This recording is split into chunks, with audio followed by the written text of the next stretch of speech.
It's time for spring cleaning, and that means it's the perfect chance for me to talk about home style and decor pieces as I clean up the living room shelving unit.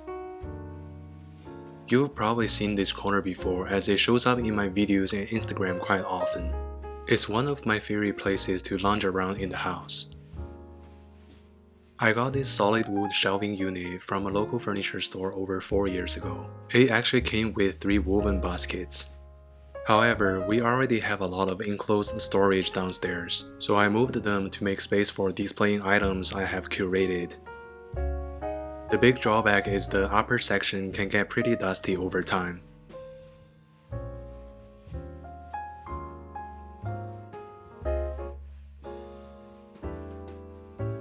The lower section consists of 6 drawers. I recently replaced the vintage style cup handles with these brown leather pulls. If you follow me on Instagram, you'll see what they used to look like. I think the leather pulls really changed the feel of the unit, the mix of natural materials giving it a sort of Japandi vibe. As I start to pull all of my items where they belong, I will go over some tips for styling shelves and talk about some of my pieces in more detail. These are all the decor pieces I will be styling with today. Notice that I have a wide range of sizes, shapes, and materials. Now, when I go to style an area, I usually start by placing the biggest or functional pieces first, moving from top to bottom.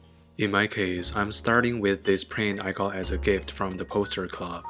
As the tallest and largest item, I put it in the center to create a backdrop for grouping smaller items. I don't hang it on the wall because I consider it part of the shelving decor and don't want it to feel disconnected. This also makes it easier for me to switch out the art piece periodically if I want to.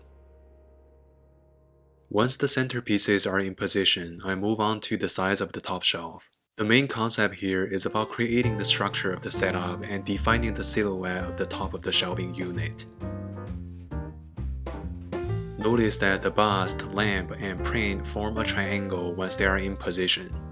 When picking out my pieces, I try to avoid items with very similar heights and materials. You want to create some highs and lows to break up the symmetrical placement. Otherwise, you will end up with something very flat, lacking dimension and rhythm. Now, this foundation will help to guide the placement of smaller decor pieces. Neither my wife nor I have a green thumb, so dried grasses are some of my favorite pieces of nature to include when it comes to decorating. This one provides some organic movement and helps bring the neutral color from the frame to the foreground. This set of small sculptures, which are a similar tone and material to the vase behind, help to complete the setup on the left.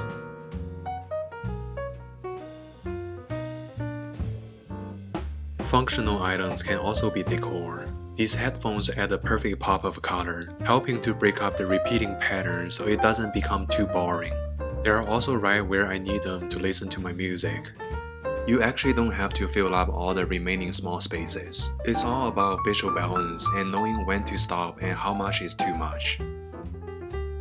I've always kept a dried lemon around me since college. I simply admire the beautiful color and texture of it, but because it echoes the color of the headphones, it doesn't feel isolated or stand out too much here. Every time I catch sight of it, it reminds me of the passage of time and is a reflection of myself through the time it has been with me.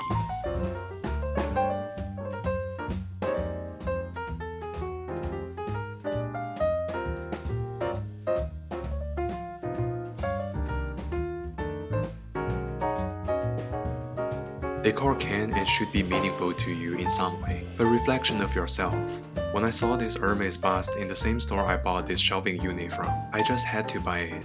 My wife didn't really understand the purchase until I told her that it reminded me of my teenage years when I was studying art every day. Those afternoons sitting in the studio sketching different busts will always be valued memories. Now the top of the shelving unit is complete. The foundation I set up in the beginning made it easy to figure out the placement of the rest of the decor. I think it looks robust and full of interesting details.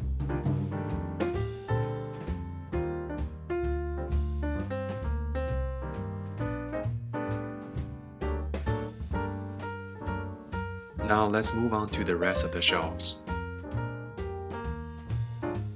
Following the same method, I start by first building the visual structure of the whole section. Since this is a frequently used lounging area, I keep a lot of reading material here. But instead of filling up one or two of the units to the max, which can end up looking full and cluttered, I separate them out to create a visual balance. Some are grouped in stacks to create some volume, while others are left by themselves to create space. Similar to how I created the triangle structure on the top, it's all about controlling the rhythm of the area through highs and lows. By doing this, the whole section won't look too heavy or sparse at any one spot. It also helps to bring in some variety through different colors and heights. Now it's time to bring in my curated decor pieces. I already know where my pieces are going, but don't hesitate to play with yours and try different setups until you have something that you like and makes you feel comfortable. Working with decor is like writing a book or movie. You need to have an outline of major parts of the story and develop your characters before you can work out the details of individual scenes. In this middle section of the shelving unit, the highlight is definitely the gray folded vase from Menu. It's probably my favorite vase in the house. The subtle gray color keeps the focus on the unique structure of the vase, and I like how the different surfaces appear to be different shades under the light.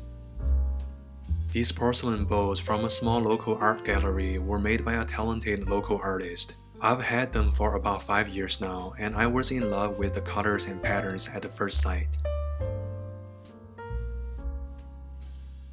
Though I have made porcelain objects myself, seeing such a unique pattern made me curious about the technique used to create them. When I saw one of my favorite childhood games in white marble, I just had to get one. Unfortunately, my wife doesn't like to play this game, so it's mainly become decor for now. Hopefully my daughter will play with me when she's older. Now the decoration of the entire shelving unit is finished. However, something is missing, something to connect the shelving unit to the rest of the living room space. This Pampas grass is the missing puzzle piece.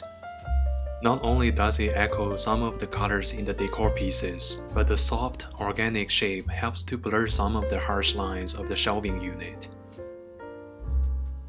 I can't address how much I love Pampas grass. It's natural but doesn't require maintenance, and neutral to fit in any home.